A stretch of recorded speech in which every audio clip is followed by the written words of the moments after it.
On this episode of Mic Drop Dallas, we're talking women's Final Four, which of course comes to our fair city this weekend. We're joined by the legendary Donna Lopiano, a true champion of women's sports. Then we're going to hear from two reporters from Sports Business Journal on why Dallas was selected as the number one city in America to conduct sports business. All of that and more here on Season 3, Episode 5. Let's drop the mic and let's go.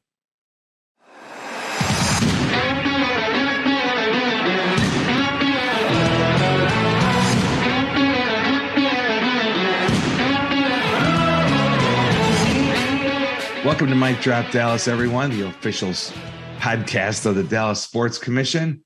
Kevin Sullivan here, along with Sports Commission Executive Director Monica Paul and our on-air producer, Next Level, Marcus Carr. Monica, it's here. The Women's Final Four gets underway Friday at the American Airlines Center. We've got an unbelievable draw. We've got Iowa, led by the electric player of the year, Caitlin Clark. All she did was post the first 40-point triple-double in tournament history. And I'm not talking women's tournament. I'm talking women and men. So we've got Caitlin Clark, the player of the year. We've got LSU, number one seeds Virginia Tech, and undefeated South Carolina, who rolls in at 36-0. Monica, before we get to the action on the court, when these big events that you and your team bring to Dallas arrive here, I always like to hear your reflections on how you're feeling about things, what this means to you and your team. Well, Sully, I couldn't be more excited. This is something that after we hosted in 2017, we went directly into a bid process, which typically takes about a year and a half on the NCAA big events. So the fact that we were awarded 2023 and, we were a sellout in 2017, it was electric in the American Airlines Center. So it's about how do we kind of raise the bar now. So with the slate of teams, and not only Division I teams, but we also have to mention that we're welcoming 4 other teams, 2 from the Division II championships and 2 for the Division III championships. So it's going to be really special. And the fact that going into it, this will be the culmination of the 50th year anniversary of Title IX. So really celebrating women's sports, women's basketball. It's been phenomenal to see the growth in women's basketball from 2017 and just the excitement around it. The number of people who are tuning in will be able to watch this on ABC for the first time. The ancillary events and the additional events that have been added. AT&T Discovery District, it will be hosting a Title IX exhibit, really, really special. I've had a chance to go over and see it. I hope everyone who is coming to town kind of has the opportunity to go by. Great partnership with the NCAA, AT&T, Getty Images to make that a success. But then, also for those who don't have a ticket for a Division I championship, definitely tickets are available for Division II and III championships, as well as the free ancillary events with the bounce that'll be Saturday at City Hall, but then also Tourney Town that'll take place at the Convention Center from Thursday to Sunday. So it's a lot of work actually that goes into these behind the scenes. This is something that while we were awarded in 2018, we've been working on with the NCAA and our partners at the Big 12 Conference and American Airlines Center staff and our other host institutions for a good year and a half to 2 years to have this week, upon us. So we're just looking forward. We welcomed one team last night for a team arrival, have a few more coming in, and just excited to welcome them. Hopefully they'll have a fantastic student athlete experience, enjoy this, time, as well as the spectators that'll be coming in and the fans, and really want them to say, oh, wow, Dallas is a fantastic place to host a major sporting event, since that is a big main goal of ours, but then also, hey, we'd like to come back and visit at another time too. And how about the economic impact across the region? This is another big event. Yes. So with the combination championship, we're anticipating over $35 million in economic impact from this. And it's just been amazing to see the changes and the number of people who want tickets. I'm getting a lot of questions actually about, are these ticket prices for real? And I guess on the secondary market, there are tickets out there that are going way above what previously in a women's Final Four may have done. So excited to welcome teams. Now I just need to cross my fingers that Mother Nature will give us some good weather. I see some thunderstorms coming later in the week. So if she could let them, skate by and maybe Monday have some rain, that would be helpful. Monica, let's go to Marcus for a prediction. Now we did brackets through Tony Fay PR, and Marcus is feeling pretty good. Marcus, what's your prediction for this weekend? You just touched on Caitlin Clark, and what an absolute performance she's had this whole March Madness tournament. So I'm actually going to flip on my bracket here. This is mic drop breaking news here. I do still think it'll be South Carolina, Iowa, but I do think the razzle dazzle from Caitlin Clark is going to be too much for South Carolina. So I think Iowa is going to let the confetti fall at AAC come Sunday. Well, we'll see. I have Iowa as well. I picked 3 of the 4. I didn't get LSU, but I had 3 of the 4. Jonathan Deutsch looking pretty good atop the Tony Fay PR bracket, but we'll see what happens. Monica, I don't know. Are you allowed to make a prediction? You have no, to. We don't talk about brackets here at the Sports Commission. We actually, when we are hosting, we don't do brackets. So, yes, smart. Yep. I get it.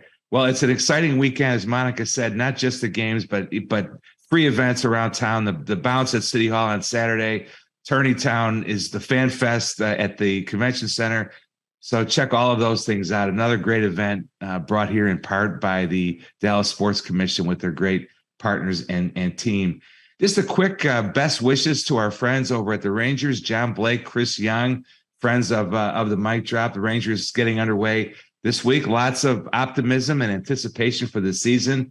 First year under new manager Bruce Bochy. Lots of new players. The pitchers, DeGrom and Eovaldi and others looked good during spring training. So let's keep our fingers crossed for good health and excited about the Rangers. So back in a moment to talk women's Final Four with Donna Lopiano. But first, over to Rachel with a word from one of our sponsors. The NCAA Women's Final Four is coming back to Dallas March 31st through April 2nd at the American Airlines Center. Don't miss the electric atmosphere and witness the pinnacle of women's basketball. Learn more at ncaa.com/women's Final Four. We'll see you there. What a privilege to be joined here on the mic drop by Dr. Donna Lopiano.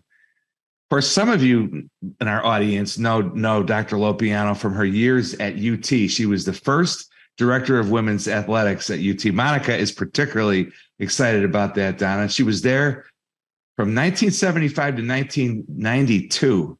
During that time, the women's teams at Texas won 18 national championships in 6 different sports, 395 All-Americans, dozens of them Olympians and world champions. Then Donna moved to the leadership of the Women's Sports Foundation, where she had an enormous impact from 1992 to 2007, driving equity in women's sports.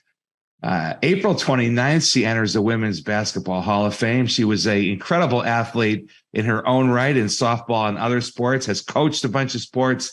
We're going to get into her journey. But first, Donna, welcome to the mic drop. We really appreciate the time. Hey, thanks very much for having me. You grew up in Connecticut dreaming of playing for the New York Yankees. Absolutely.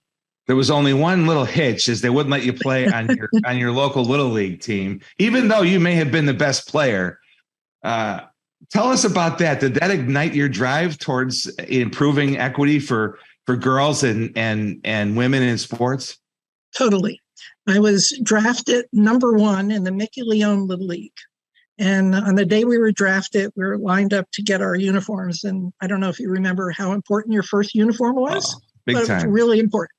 And I thought it was an omen because the colors of my team were that black, navy blue, Yankee blue, right? Right. And our shirts were pinstriped.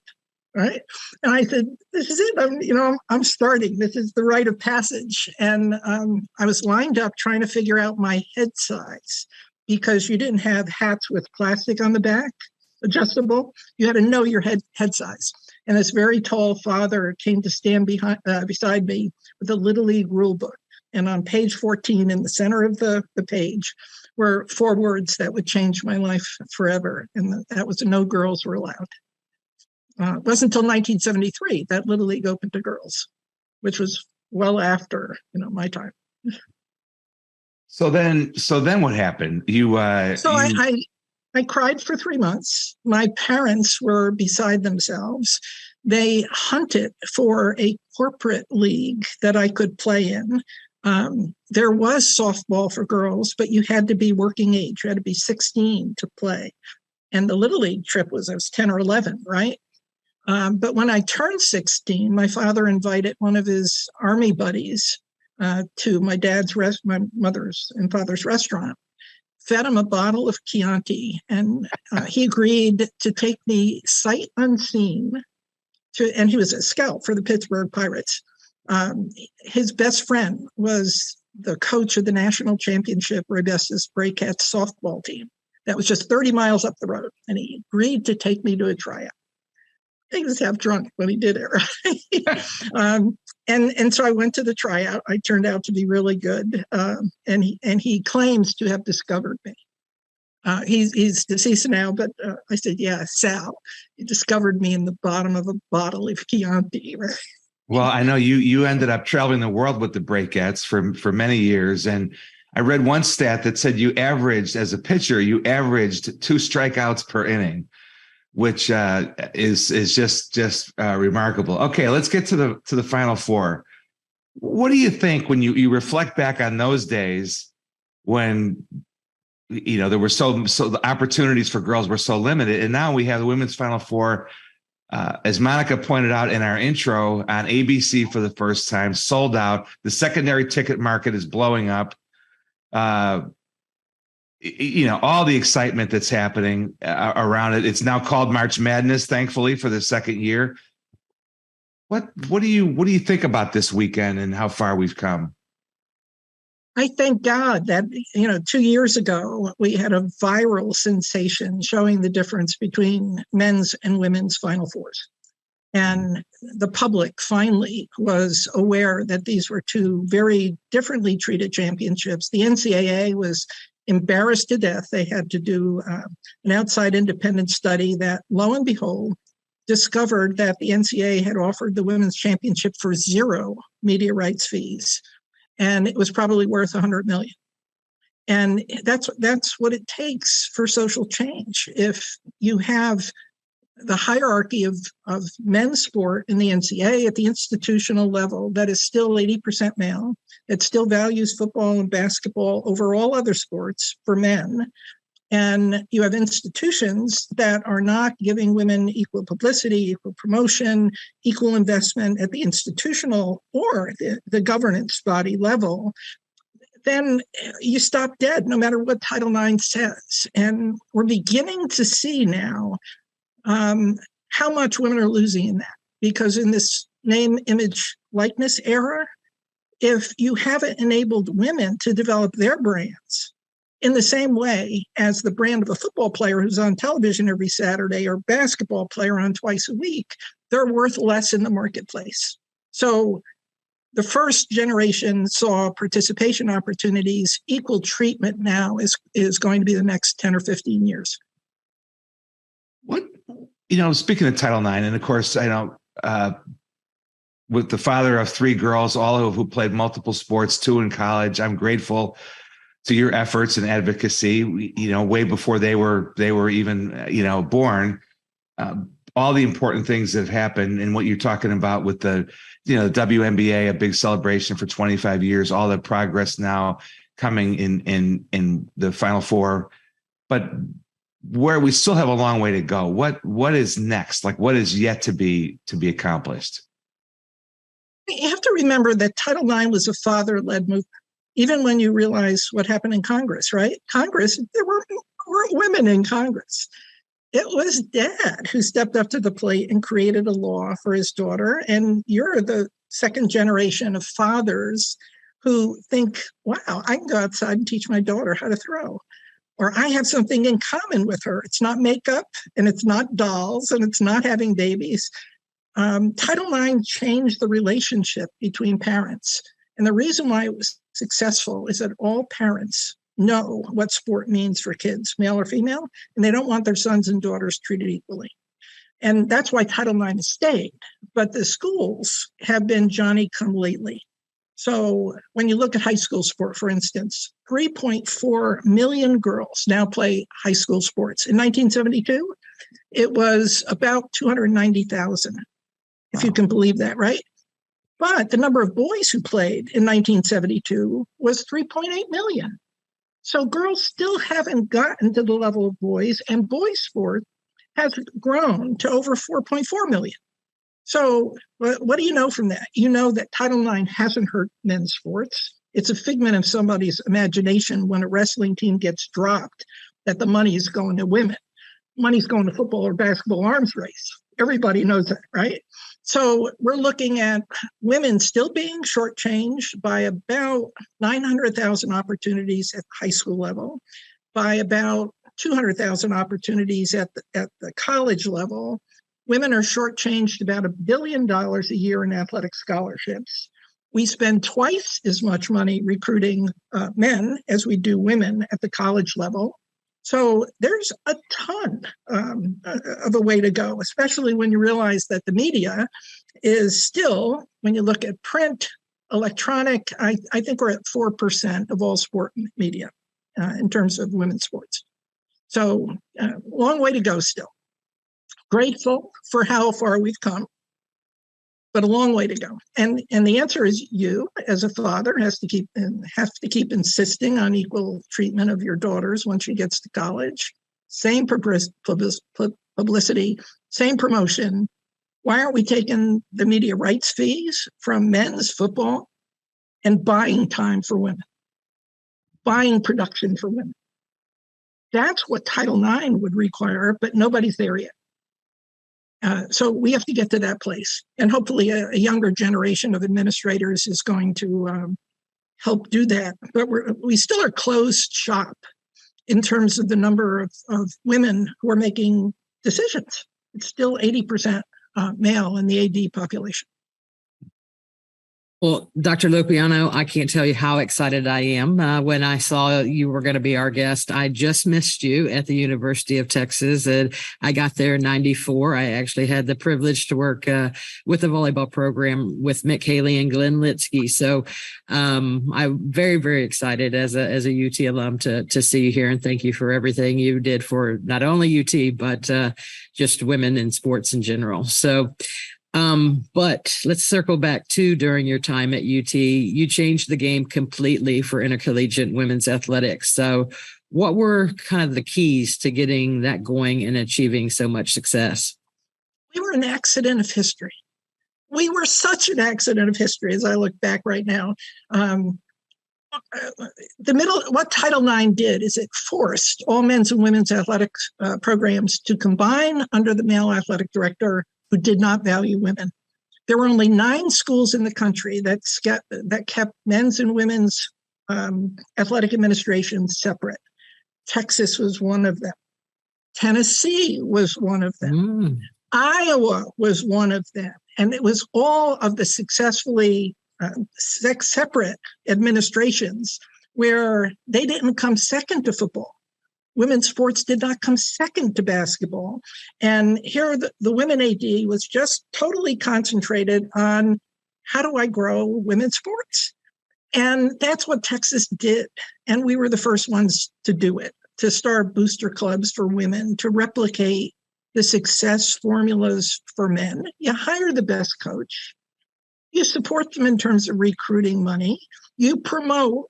You develop your fan base, you have a booster club, you have relationship building, and guess what? Your power grows, your economic power grows, as well as your power of influence.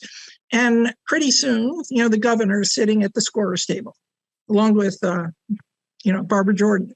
and the president, because the president doesn't want you talking to the governor without it, right?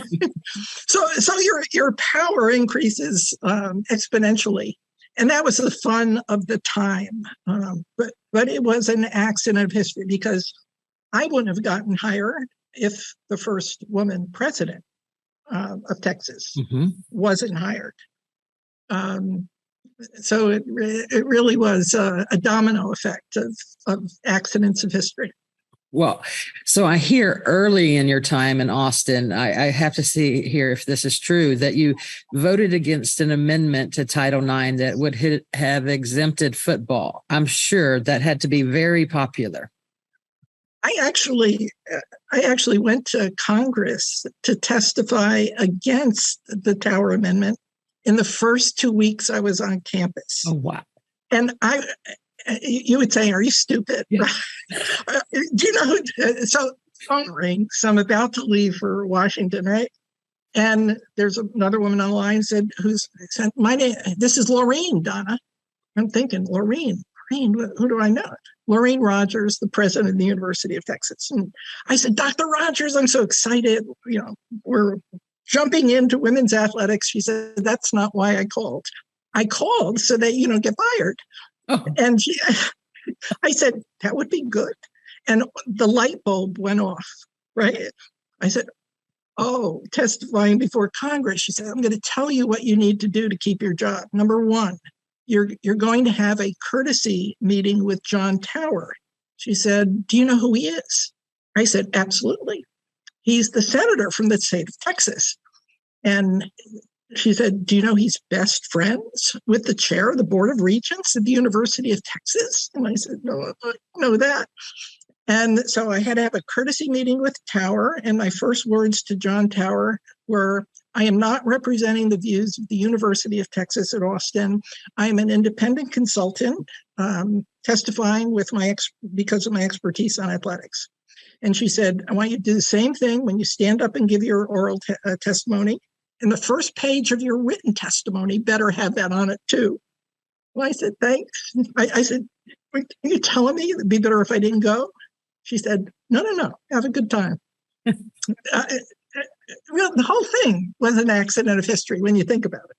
Well, that's fantastic. For first 2 weeks, didn't get fired. That's a pretty good testament there. You're like, woo, long road to pave. When did you kind of just sit back and feel like you had turned the corner in getting women's athletics the prominence it deserves, at least at that time?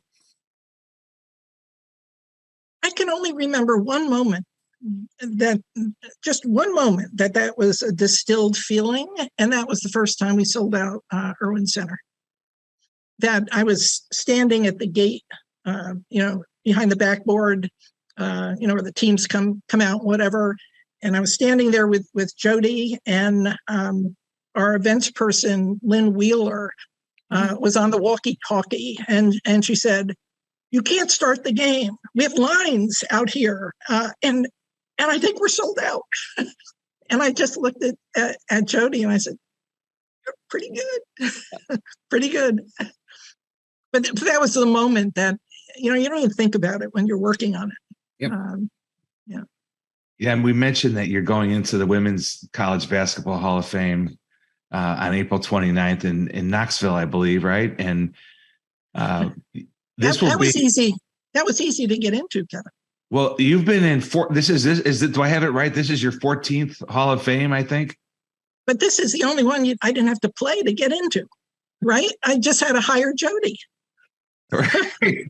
You just had to hire a coach that won. I give him the business all the time saying, is that all you have to do to get in this one? Well, congratulations on that. What is, for someone, and you've been on so many most influential lists, you've accomplished so much, you've made such an impact as a true pioneer. What does this one mean to you that'll happen on April 29th? As a person, I've never looked back at what's happened to where you've been, in the past. There's always something new to do. I'm on the case of the NCAA now, and I'm working with Congress. You never look back. So it's, the various honors remind you of what you did. And I'm just surprised how much I've forgotten, that we've done. And so it was great fun, for instance, to work with Chip Reeves, who did Giant Killers for the Longhorn Network. And he showed me stuff some stuff I had never seen. So it's really a special time where you very seldom get a chance to see yourself in history. And the 50th anniversary of Title IX, that happened across the country. But it took 50 years for people to be motivated to bring back their classes of female athletes, to give letters to women who were pre-Title IX era, to start looking at them as potential donors with power and respecting them. And so it was, in many ways, it was a continuation of, how much you've wrought over time. So very rewarding in that respect. Well, what a treat it's been to have you on a mic drop. Congratulations on all your success, and I'm going into yet another Hall of Fame, well deserved and hard earned for all of them. Because Monica and I both know you did more than just hire Jody Conrad, but that was a good decision. It was a hire. So thank you so much for being here, and appreciate the time. Thanks for having me. Nice meeting you, Monica. Take care. Take care, Donna. What a treat. And we'll be back in just a moment with Derick Moss and David Broughton from the Sports Business Journal to talk about why Dallas was voted the #1 city in America to conduct sports business. First, over to Rachel with a word from one of our sponsors. The NCAA Women's Final Four is coming back to Dallas March 31st through April 2nd at the American Airlines Center. Don't miss the electric atmosphere and witness the pinnacle of women's basketball. Learn more at ncaa.com/women's Final Four. We'll see you there. And now we're going to shift gears. The Sports Business Journal is the definitive publication of record when it comes to sports business. We are pleased to be joined here on Mic Drop Dallas by the researchers and authors of last week's cover story. For your YouTube video, for your YouTube viewers, here it is. Last week's cover story proclaiming Dallas, after exhaustive research and study, to be the #1 city in America for sports business. Dallas #1. Here's the rest of your top 10. New York, Charlotte, Minneapolis, Atlanta, Los Angeles, Vegas, Nashville, Chicago, and Phoenix. That's your top 10 with Dallas #1. Monica, San Antonio came in at number 27 and Houston 29. I imagine Derick and David got a little hate mail on some of these placements. David Broughton is with us. He's been with the SBJ for 24 years. He's the director of research. And Derick Moss, almost 15 years. He's a senior market analyst. Welcome to Mic Drop Dallas. Thanks for having us, guys. So, David, let's start with you. First, describe, you evaluated so many factors. Describe the process for you. What all did you and Derick evaluate to do this study?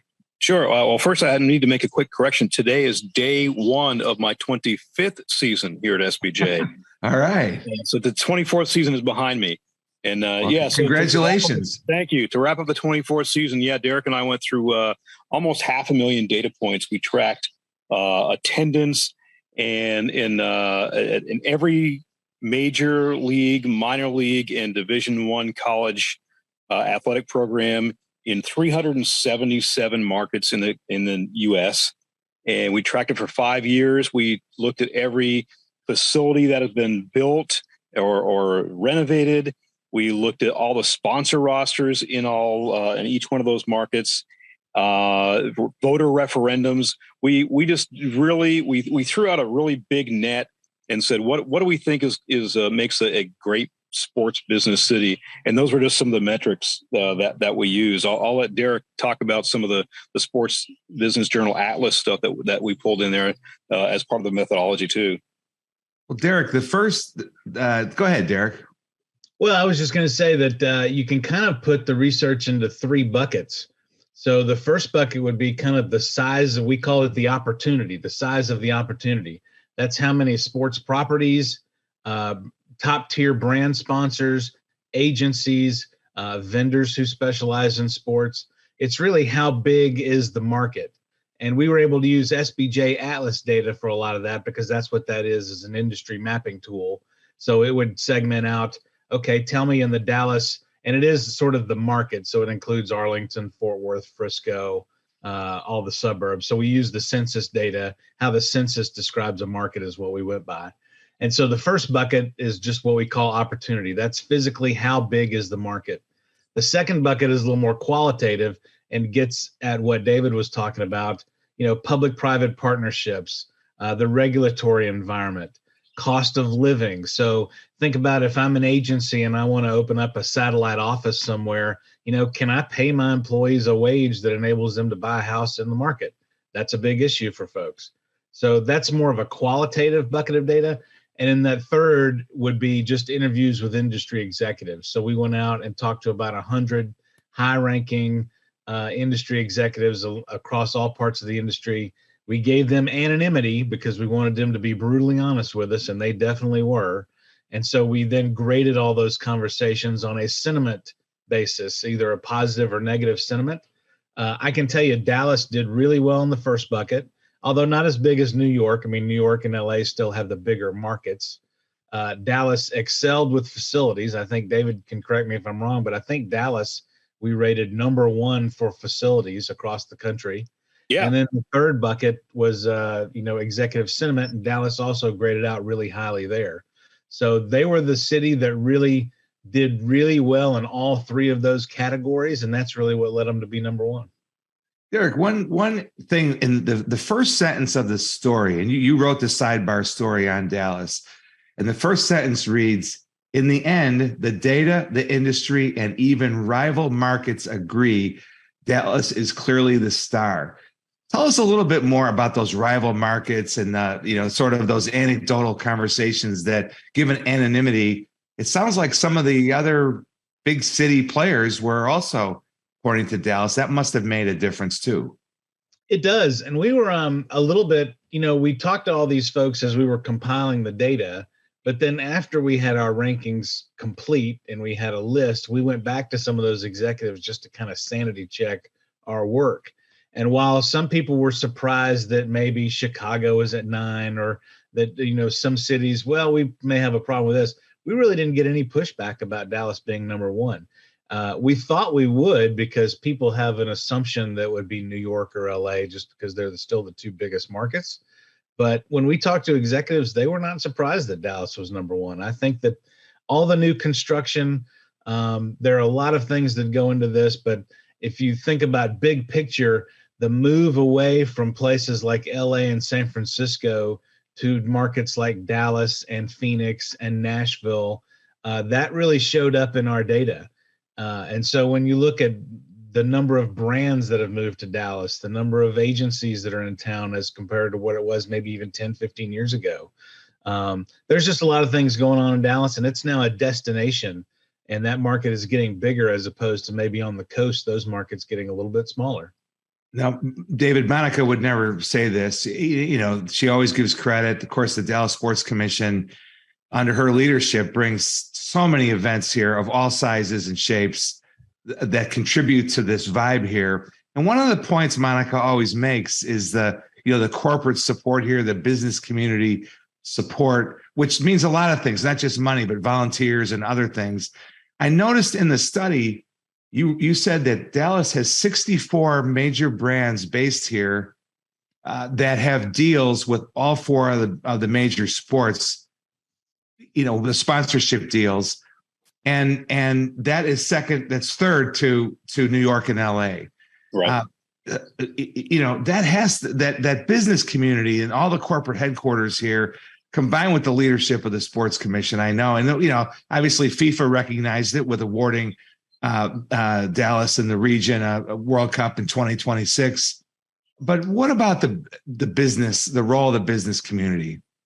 Well, for our industry, you want to be able to come into a town, and it's not just enough to come in and meet with the Cowboys and the Stars and maybe rent a car for the day and go check out the Rough Riders too. I mean, you want to be able to go in and just package together. You want to meet with active, engaged, blue chip sponsors who aren't just involved just in that market, but I mean, you got a lot of brands in the market, and architects that are opening up shops there, and other folks that have headquarters there that have a national sports footprint. So to go into Dallas, yes, obviously you're going to see great venues and great team properties, but it's also important to meet with the downstream with those teams, brand sponsors. So I mean, it's really you're flying into a great cross section of America when you're seeing all those other sports properties. So you did a fantastic job in the methodology, the evaluation, and you brought up some good points. But what is a few things that really surprised you, I guess, of the data that you did comb through? You mean in Dallas or just in general? Well, both. Well, there were some markets that surprised us for sure. Derick mentioned initially, everyone internally said, "Well, New York and LA are going to be number one and number two, and there's no way we can. There's no methodology that's going to dispute that." You fish where the fish are, but so it really early on in the data, Dallas jumped up. And then what really helped when we started talking to those 100 executives was Charlotte and then Minneapolis, St. Paul. Just the ease of getting in and out of town, the consolidation of the footprint. Again, you can come in and do a lot of business with a lot of teams and a lot of brands and get out. And just the friendliness. I mean, Minneapolis, St. Paul just over-indexed from day one in terms of dealing with the local governments, lack of unions, and all the teams work together so you could go in and have an effective 3 or 4 day stop in town and get a lot of work done. So those markets, those were surprising, and then just the cost of living we expected, but we really heard over and over and over the cost of coming in to do business, hotel rates, paying the unions. Just all the per diem data was something that it was more of an influence than we expected. Mm-hmm. So I can tell you that one of the number one questions that I've received over the last week is, okay, Monica, you're number one now. How often are they going to do this? And what do we need to do to ensure that we stay number one? So I need your advice here, guys. I need some insider knowledge of how often are you going to do this? And if you had to give me 2 to 3 pointers, what would it be that I need to focus on? No, this is it. We're only doing it the one time, and we're gonna put this in gold, and that's it. That's going to be the only one we do. Yeah, we got a lot of gray hairs over this one. Well, if you notice in that scoring, because we put the overall score in that report as well for the top 10 cities, you'll see that New York and Dallas have a little bit of separation over the rest of the field. Yeah. So if you look at New York and Dallas, they kind of are a head and shoulders even 1 and 2 in the country. Then there's a little bit of a grouping between, say, Charlotte and Los Angeles there. And then you have another group sort of in the bottom half of that 10. So you can kind of see where if we were to do this a year or 2 from now, there might be a little movement. And I'll tell you the things that move the needle, specific to Dallas as well, are all the businesses and sports properties moving into Dallas from other places. So the PGA of America moving from Florida into the Dallas market and building that big campus certainly was factored into this. The PBR coming from Vegas to Fort Worth and Dickies Arena, that's a big deal. Even the ATP Tour had an event in New York that moved to Dallas in 2021. So those type of things actually count for a lot in our algorithm.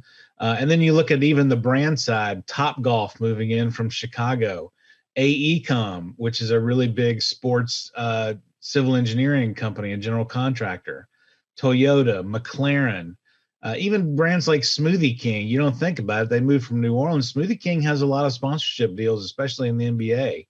And they moved to Dallas in the last few years. And then the last thing I'd say that really put Dallas over the top is we can talk a lot about all the pro sports in Dallas, but maybe next to Atlanta, Dallas is probably as big a hub for college sports as there is. We saw in the latest round of bidding for NCAA championships, Dallas won 15 of those, which is by far more than any other city in our survey. And then you have all the schools, you have the bowl games, and you have the conferences that are headquartered in Dallas, including the American Athletic Conference, which just moved in the last couple of years. So if you just look at the movement away from the coast into cities like Dallas and some of the other Sunbelt cities, that was one of the things that stood out to me. Another thing, independent of what we're talking about here with Dallas, but it's kind of in the data you can see in the Midwest, it's possible Minneapolis is making big gains over Chicago as kind of being that hub of sports in the Midwest. Great facilities, great people in Minneapolis, and a lot of good public-private partnership. So, things change over time, and what was number one 20 years ago would not be number one today. We would not have had, if we'd have done this 10 years ago, Las Vegas would maybe have made the top 50, but just in the last 5 years, Las Vegas has become a really great sports business mecca. So things change. And so we'll be doing this again. What can you do to stay on top is keep luring these sports properties to Dallas. And I think that that's a process that's well underway, and it just needs to continue. Well, Derick, I'm going to combine two questions you had. One, what surprised us, and two, what do we do to stay on top? One of the things that has surprised me in the past week, yes, we've heard from everybody, and I mean everybody in the industry, and I mean everybody, including a lot of people in your home state. And what surprised me was not that we heard from a lot of people, good and bad, but that we have heard so many people ask the question, okay, yes, Dallas, we admire Dallas. What do we need to do? I mean, we're journalists. We're not consultants. So when people are calling us saying, this is great, how do I move from number 27 to top 10? And so that's Derick just outlined a whole bunch of things. You just your market has to work together and keep attracting events, update your venues. So that all the obvious stuff is apparently not that obvious. Well, I'm a pretty competitive person, so it is there will be no way that we can fall short of number one again. So as long as I know my timing piece, it's not going to be next year that you're going to come out with this, that I've got a few years to put my plan in motion and get I can handle that. I can handle that. Well, the next time you do it, go ahead, Derick. I was just going to say real quickly, one of the things we want to do with this is take small slivers of the data and break them out in separate little presentations. So, for example, we can say, what are the best cities for soccer in the United States? So, it's possible Dallas is not going to be the number one city for soccer, but a city like Columbus, Ohio, which wouldn't make the top 25 in our broad survey, well, Columbus is a great market for soccer. So, we can slice and dice this data in a lot of different ways to look at, how we can rank cities by sport or by region. Or I think one of the things we're talking about doing next is looking at, what percentage of your population attends a sporting event over the course of the year and rank cities by that. That would be another metric.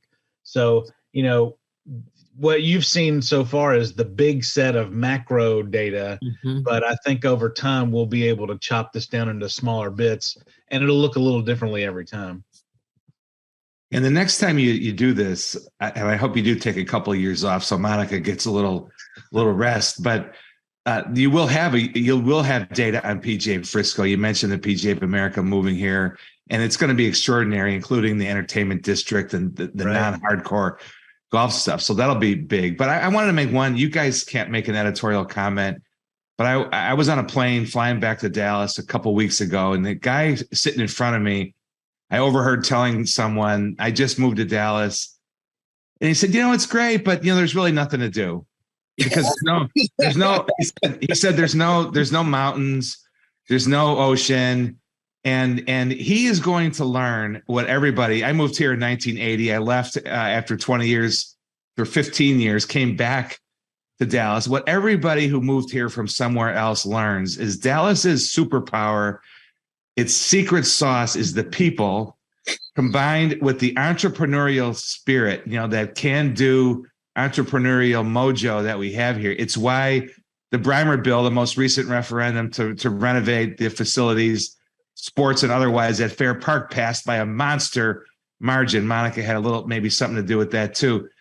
It's why all these facilities have been built. People were always looking forward here and always willing to take a little risk to go for the big prize. And so I really think the people is the difference maker that contributes to all those categories. Now I asked about hate mail that you got or complaints from other cities, but it is not a subjective exercise. You backed it up so much with metrics.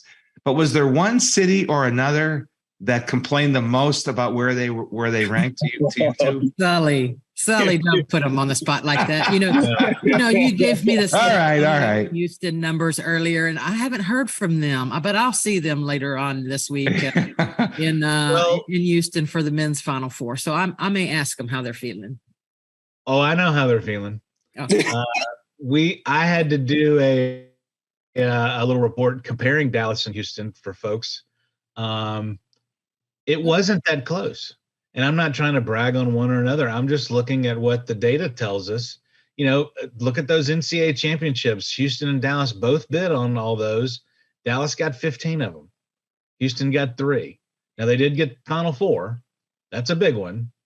But Houston has a big footprint. But if you look at the agencies and the corporate sponsors and the vendors, Dallas has a broader array of different types of sports businesses.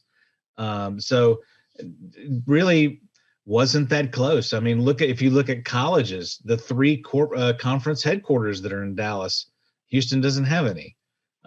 It's not that Houston's not a good sports business town.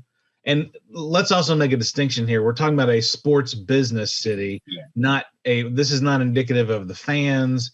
This is not indicative of wins and losses on the field. If we were to say what's the best sports city, well, Dallas would come in pretty high too. But I mean, Chicago would probably rank higher than where they are. Boston would certainly rank a lot higher than where they are. So we're looking at sports business and the people who work in the industry. So that's something we've had to kind of clarify with people. We're not making any kind of harsh indictment of your fans. This is just looking at the size and scope and effectiveness of the sports business industry in your city. Well, this has been fascinating and exciting for us to hear, but we really admire the amount of effort and the energy and the care that you clearly both put into this. So job well done.